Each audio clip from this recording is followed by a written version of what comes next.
इटा होचे आमर गाँ टाउन नहीं से छोटिया गहली गाँ है।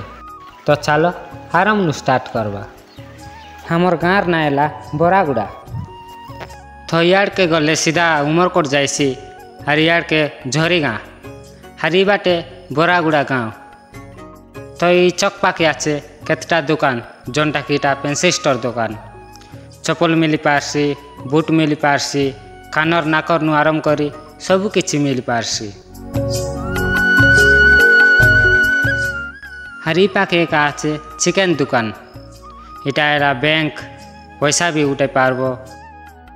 और टिके आगे आसले इटा गोटे किरण दुकान। तो टिके आगे आसले हमर गाँ स्कूल पढ़सी। तो यार के देखली कुनी कुनी पिला माने लगे खेलबा आछत तो देखली वीडियो टिके खरीदेबी बोली भाबली। तो स्कूल नु टिके आगे आसले हमर गाँ पहुंचसी।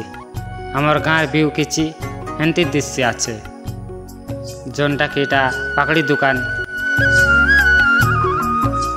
तो हारे टिके आसले आठपदा जोनटा कि पाके सोमवार 8 बजसी। पार्ट 2 पाई फॉलो करंतु।